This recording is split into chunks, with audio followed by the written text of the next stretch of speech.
voice matters. My feet in the stirrups, I'm so happy. There's nothing like the sound of Carolina hoofbeat.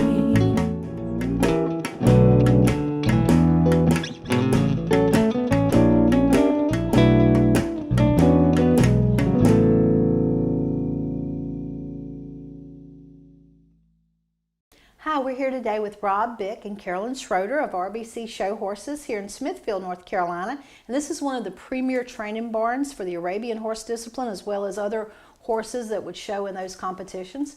So tell us a little bit about your program here. Well, RBC Show Horses, it's a kind of a full-service program. A lot of our program is amateur riders, but we also do help several of our clients that are breeders market their young horses, and so it's a training program that pretty much involves any discipline in the Arabian breed. We do a lot of hunters, hunter pleasure, western pleasure, English pleasure, country pleasure, some halter horses. And the stallions that we have here normally are horses that are in a training program, or an amateur horse that's in a training program that might be a breeding stallion. Occasionally we do have stallions here that we're promoting for breeding farms. This last year we had PA Kid Khan here that we showed at the Nationals in the Western Pleasure Junior Horse, and right now over the winter Possession PGA is here, and he's getting ready to go to Arizona to the Scottsdale show and show in the amateur and the open, so with his owner. And so he's one of our breeding stallions that we stand. Okay, yeah. And then when folks have their mares bred, you guys help them market their babies and train their foals and get them ready for show season as well? Yes, we do. That's quite a service. And so as far as your riding programs and stuff, you guys have a good kids program here? We do, and right now we're a little short of kids because our kids kind of aged out. Right. So we've been doing some things to try to attract some new clientele with some young kids again from the area, and so we just got done doing a winter training series, and the first day of that, before the kids went back to school in January, was a kids' day, and to try to attract some younger kids again, and we've started kids from walk trot and right up through until they aged out into the amateur divisions. What ages do people usually start with Arabian lessons? You know, we've had them start as early as 7, 8, 9 years old, walk trot, and then go from there. This last year we did have a couple of girls that were twins that showed in the 13 and under, but they were from Louisiana. And so they showed with us through the regionals and youth nationals, and then their horses are home right now. It's a long ways for them to come all the time, but in the summertime it works out a little better for them. Hi, with me now is Janie Wazalewski of RBC Show Horses.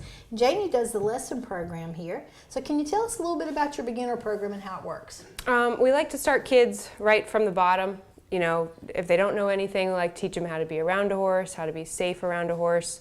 Horsemanship skills are a definite, how to feed them, look for things if there's something wrong, and then we like to go into the riding. But we want them to know the basics about a horse and how to be around them, how to care for them especially, and then go on to the riding depending on what their level is. Well, that's a good component because, really the best part about the horse is a relationship. So if you just ride them, you miss so much. Right. We like to start them on the ground, how to be around them, and they get comfortable that way and not just throw them on and expect to ride along. Right. So a person that doesn't own a horse could come and take lessons and use your horses? Yes. We have all different levels of horses, whether you're more advanced from the beginning, never have been on a horse, never have touched a horse, we can get you started. Okay. And then what, could you carry a person up through maybe showing in local shows or even national shows? Yes. Even some of the lesson horses, we could even take them to shows and show them just how it is, and then if they want to go on, we could find them a lease horse or something like that.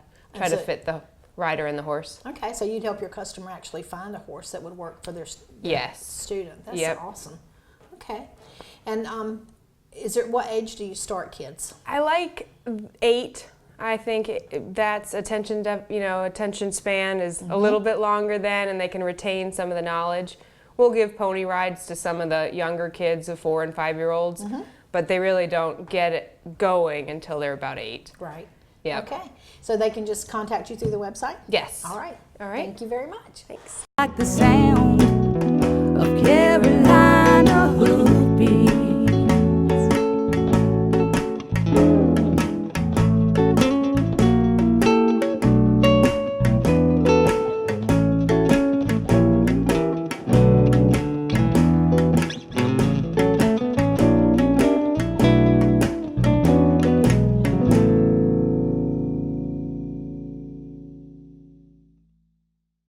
My name is Scott Brookins, and I am the owner of Brookins Construction and MD Barn Master of the Carolinas.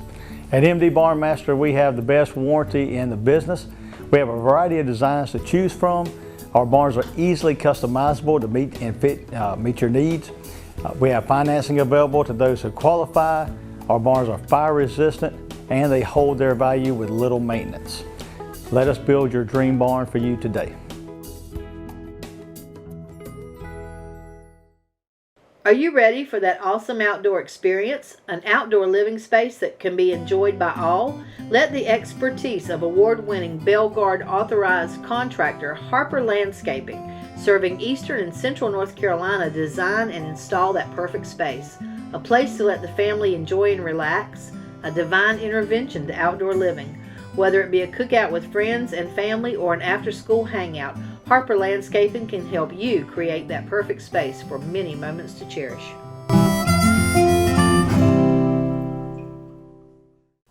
Do you only work with Arabians when you train?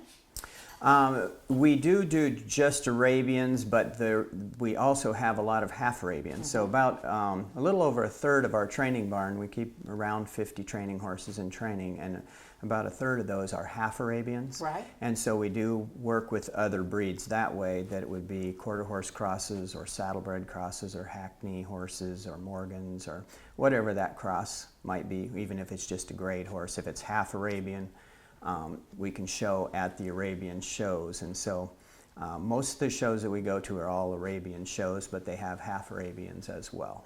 Okay. So you would take my horse and train it and get it ready for me to show, or you would show it for me, whichever way I wanted to go with that? That's right. And a lot of times people bring us a horse that they have been showing, and that they just want us to help tune it up. And if that horse has some habits or things that need to be worked on in the show ring, then sometimes we will show it for them some. And a lot of times, though, we will share showing an amateur horse, and sometimes it's just to help keep the horse honest or whatever at the show, that we'll show it some and while they're showing it. Other horses we may never show. We just get it ready and meet them at the shows, and they show their horse. Right. You know, I always talk about the horses like, well, we start and you got to kind of knock the bark off before you can whittle it into something that's a little more polished. And those horses were a little rough around the edges, but you know, showed them where to get started. And that kind of a clinic, I think it really is a thing that we're giving them homework. I don't expect that they will do everything we did at that clinic in one day or 1 week. It might be 4 months homework with that horse, and then they might bring it back and we'll see how we're doing and go on from there, that kind of thing. I was very interested in the Arabian world. A lot of folks have stallions. They do. I love boys, and most of them are scared to death of the stallions, and nobody wants you to bring them ever anywhere. So I'm just curious about that. It's like a whole foreign country. I don't know anything about Arabian training and stuff. So. You know, I think Arabians is one of the breeds that the stallions are fairly mild-mannered, and the reason that a lot of people don't gild them is because the horses aren't hard to manage. And I think right now, you know, Possession PGA, which we used in the third clinic, in the finished clinic as the Western horse, he is so mild-mannered, and we used him for the lead line riders to ride around on, or I mean, he's a horse that you can basically ride with no hands and go around. If I step off, if there's 4 or 5 horses working in the arena, and I step off of him and walk away to go get a drink of water, he will stand there while the other horses ride around him. He won't make a peep Yeah. But a lot of the Arabian stallions are so mild-mannered that you see more stallions in the Arabian breed as performance horses in particular. The halter horses are a little more jazzed up, so they're managed a little more by the professionals, but the riding horses are certainly, you see them a lot in the amateur classes. And kids can show Arabian stallions if they're 10 and over. The 13 and under can show it, yeah, 10 and over. The walk trot, they're not allowed to have stallions in those classes, although there are many stallions that would carry the walk trot riders every bit as good as a gelding or a mare. So. That's really fascinating to me because, like I say, I love the boys. My brood mares are way meaner than my stallions. Okay. So for the second part of your clinic series that we came to, I noticed there were a lot of folks that had bought an Arabian, and it looked like that some of them had little things that you needed to fix, and then some of them had a lot more problems that that you needed to fix the rider and the horse so they'd understand. So can you elaborate a little bit about that? Yeah, the second part of that clinic was part of it was from the pasture to the show ring, and some of those horses were kind of in the middle of their training, or were horses that had developed some habits that the people were having a little struggle with trying to figure out which way was the best way to address those problems. And so what we were working on a lot was, leg aids, trying to get a horse to move away from pressure. And then some of the groundwork was things on getting a horse to be a little more docile and a little more humble, actually, for their riders, so that they were patient with their riders, and just a kind of a where to start to get your horse moving in the right direction. Right. And so that was kind of the, some of those horses then were kind of in the medium range, and a few of them were doing a pretty good job of getting a lot of things done well, and other ones had a few habits. I think we had one stallion that he was he was a little defensive about the bat, and moving his rear end up under him, and so he kind of wanted to push into your leg, and a little bit of posturing going on there so that we worked on just getting him to move away from leg and move forward properly. And once a horse starts to move in the right direction and realize there's a reward there, they tend to seek those comfortable spots. So that's kind of how that training works. Horses seek comfort. Yeah. So that's really good then. So you can give somebody a lesson from a very beginner who's never done it at all to somebody who's just having a few problems that need the kinks worked out. And then we moved to the third part of your clinic, which was the polished finished show horses. And I really enjoyed that series because you gave so many tips about showing that I think people needed to hear. So do you want to talk a little bit about that part of your services? Okay. In the clinic, I believe we presented horses, details. I am a very detailed orientated person. So the fit of the bridle, the look of the tack, what color of tack to put on, a white horse, or the fad in Western is the Harris light leather saddles, or we have a saddle maker in the Arabian breed, the dark leather Victor custom tack. What looks better on the horse, how to fit it better, right down to what show pad matches the rider's outfit, where to get quality clothes if you don't have a lot of money, and where to get quality clothes if you do have a lot of money, so that you can be the most polished look. Or Janie presented or did the hair bun on how to get your hair as neat and tidy. I know that our hair is different than other breeds, and quarter horses and both hunter jumpers. It's a little bit different, but I think basically it is a neat, clean, tidy look. The best you can do. Well, there were some tips that you gave that were so important that people often overlook, like, the tailoring of your outfit, or where the noseband is on his face to make his head look longer or shorter. I mean, just those little details, they were outstanding tips for folks. Right, yeah.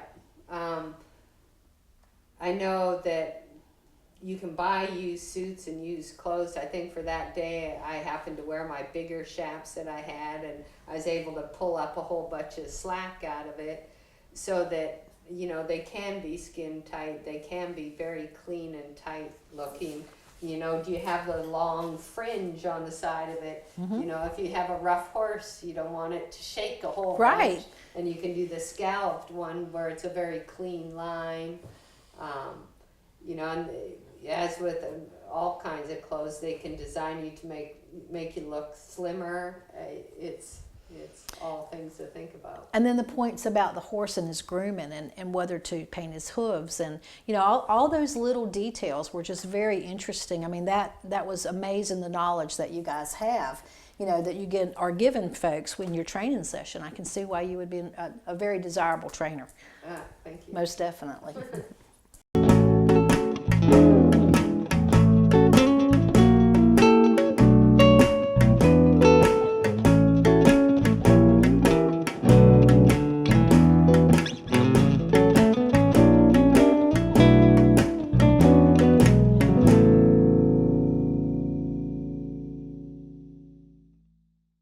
People from around the Triangle come to Carolina Barbecue of Garner off Highway 70 because they know what they'll get. Authentic Eastern North Carolina chopped barbecue, Southern fried chicken, hush puppies, Brunswick stew, and more. But did you know that they'll come to you? For your next backyard party, company event, graduation party, weddings, rehearsals, or any other occasion, you bring the people, and Carolina Barbecue of Garner will bring the pig. Call 773-0222. Follow me to Carolina Barbecue. If you're interested in a career working with horses, then Martin Community College is the place for you. MCC's Equine Technology program is the only one offered among North Carolina's 58 community colleges. The program is management-oriented with classes in breeding, nutrition, training, riding, equine health, and more. Graduates can leave MCC prepared to work in recreational and racing barns, breed to discipline-oriented farms, or assistant farm management. For more information, contact Martin Community College today. Some of the more of the interesting points that you mentioned in the series and that we'll have playing behind us is the collection and forward motion. Can you talk a little bit about forward movement and what that is? Yeah, Carolyn and I's idea of forward motion, it really doesn't have to do with speed. It has to do with impulsion and collection. And to me, it's the position of a horse's hind leg. If your horse's hind leg is getting closer to his head, he's in a gathered state. And so we pay a lot of attention at how to control that hind leg and get the hind leg moving up under the horse. And you know, that's to me is the definition of forward, is how far can you get that horse's hind leg to step under that horse's body, and then contain that collection and manage the horse and have it in a relaxed state at that same time that he's engaged to move up under you. And that is true in any discipline, whether it's the Western pleasure, the hunter pleasure, English, the park horses that trot real high. You know, the farther that hind leg gets under, the more able to get light and soft in the bridle. Right. To me, really a lot about getting a horse light in their face is all about how they balance off their hind leg. If they're balanced on their hind leg, they're going to be soft in the mouth. So we try to think about working on a horse from the hind leg forward, up under you, and a lot of our leg making their leg move up under us. So that's kind of our idea of what forward movement is, and in working toward collecting that horse. And you did a demo when you got down and showed us about getting up. Can you explain that?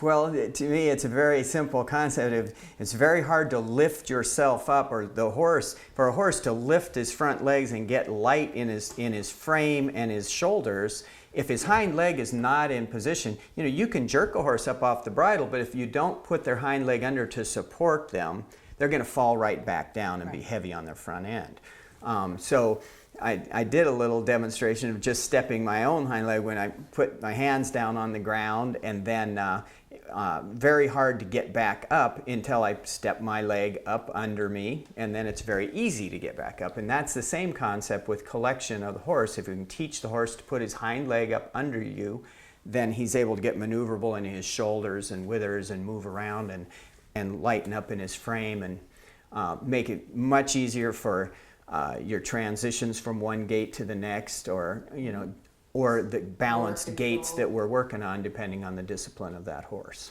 Another thing you guys talked about that I've never heard discussed, and we've been to a lot of different kinds of training, was moving their withers.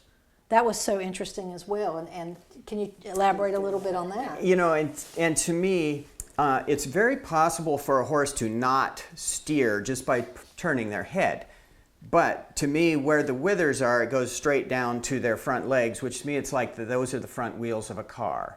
If you're going to steer, it's impossible for a horse to not follow his withers. He cannot follow his head. His head might go left. He can still, if his withers go right, he can go right. It's impossible for a horse to not follow his withers. So if you drive his withers to the right, that horse is turning right, whether he's doing an arc or a counter arc. So a lot of the steering we think of that as the steering column goes right down to those front wheels, and so your control of where you're steering goes off those withers. And then you did an interesting piece with a horse teaching it to drive with the sled, so can you elaborate a little on that? Yeah, we did a little demonstration there on just getting horses used to pulling things, and there's a lot of horsemen in the world that have been around a lot longer than I that have done things like that, dragging logs out of the woods or whatnot. But we want to get a driving horse to pull, and it's easy to get right into the buggy and get the horse talked into pulling with their mouth, and they can be a little heavy. So what we use is a sled. It's also a safe way to get a horse a little bit broke to things around, the straps of the sled, touching them on the butt while they're steering, learning how to steer, and move up into pressure and pull with that breast collar. And so we use this sled a lot with the green driving horses, and it really helps a lot in getting that horse confident in pulling a little bit of weight. And it kind of makes the buggy a piece of cake, Yeah. It also is a very good conditioning exercise for some of those horses to pull that sled a little bit. So it's a handy tool. That particular sled Grant's brother made for us for a Christmas present a couple years ago, and it's a little bit nicer than the sleds. I always used a tire or something, Right. You don't have to have anything fancy. You can tie a rope to a tire, a couple ropes, and drag something. But he made us a cute little sled that we could sit on or stand on, do a little surfing if we were getting ourselves in shape. So it's a lot of fun, and it's also a very helpful training tool. Right. So. With me now is Grant Crone, and Grant does a lot of things here at RBC Show Horses. He does the halter horse program, he does some advanced lessons, he breaks some of the rough stock, and just general all-around great cowboy. So tell us a little bit about your advanced lesson program. What we try to do with our advanced lesson program is just take people to the next level. Get those beginner riders that's never been able to go to a horse show and be successful. Just try to take them and teach them to where they can go and know what to do when they get into the show arena. If they have a hard time, with their posture, not sitting up accordingly, or getting them to where they know how to maneuver a horse or, present their horse in the best way that they can. A lot of people will try to go out there and just sit pretty and forget about the horse, or just focus on the horse and forget how to sit up. So, just kind of putting it all together, there's a lot of steps that go into showing a horse. And so, it's a lot to remember, and sometimes when you go to show, you get flustered and you forget to do this or forget to do that. And so it's just a little bit of repetition to remind those people of what they need to do when they get into the show ring to be successful. Right. So that would be a good program for somebody that maybe has been showing open shows and wants to step up a notch. Absolutely, it sure would be. Okay. Sure would be. And tell me a little bit about your halter horse. The Arabian halter horse is, in my opinion, the prettiest halter horse that there is. Of course, I am a little biased, but our horses are judged on their conformation, which is what every breed's halter horse is judged on. And what we would like in the Arabian horses are like them to have a smooth top line, a really curvy neck, pretty typey head, big eyeballs, a tail that comes up out of their rear end nicely and doesn't just go straight down, where a quarter horse would be a little more, right. Their tails are tucked a little bit more. Long, straight legs, and a lot of good motion, so where they have nice fluid motion when they're trotting around out there, where they take a nice fluid stride and just look comfortable trotting around. Right. So halter horse is really about making them pretty and elegant. absolutely, it's about taking a pretty horse and making them look the best that they can be, or even a not so pretty horse and making them look much prettier than they really are. Right. So it's about just showing the best qualities of your horse is what halter's about. So. Okay. And do you accept, do people take lessons to learn how to show halter? Because I know you have to teach the horse what they do and all. Sure do, yeah. And so, you know, when we get clients who have never showed halter before, who buy a horse that's pretty enough to show, what we'll do is we have a couple of trained halter horses here that we let them practice with. Right. You know, because if they were to go and practice with their horse that's not trained yet, then they could, you know, teach the horse bad habits before it has a chance to learn how to do everything correctly. So. Right, because when you're showing them halter, they have to stand stacked up and pretty and, Absolutely, and in the right posture. and hold still. Right. You know, they need to learn to go and set their feet where they stand there and look at you and look pretty without moving around the whole time. Because you got the judges are walking around judging the horse, and if the horse is constantly moving around, it makes it a little harder for the judges to do their job, and so sometimes they'll just mark you off to get you out of their way. You know, so it is definitely good for your horse to be able to go out there and stand still while it's being presented. So. All right. Well, thank you for sharing that information. You're very with us. welcome. Hi, I'm from RBC Show Horses. We are located in Smithfield, North Carolina. We offer all levels of training from the young baby to the top of the line show horse. We are welcome to clients with their performance horses. We'll help you from the beginning to the end. Please come to our farm anytime. You can visit our website for more information. Hi, I'm Rick Peniston. I train my horse Jake to trust me and be brave in order to face the obstacle challenges and win in extreme cowboy races. It takes dedication, hard work, and innovation to train a champion. As an attorney representing injured persons, I use the same skills to win compensation for people injured in accidents or on-the-job injuries. If you've been injured in an accident or on the job and need advice, call me. I want to hear from you. Carolina Hoofbeats is brought to you in part by Newcomb Quarter Horses. Newcomb Quarter Horses with over 40 years experience. Find out how we can help you today.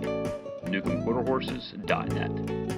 And also by Carolina Hoofbeats Magazine, a free publication about the horse industry in North Carolina. Catch up on the latest issue at CarolinaHoofbeats.com. And also by Southeast Equine Magazine, a free publication about the horse industry in the southern United States. Sitting high in the saddle, nothing else matters. My feet in the stirrups, I'm so happy.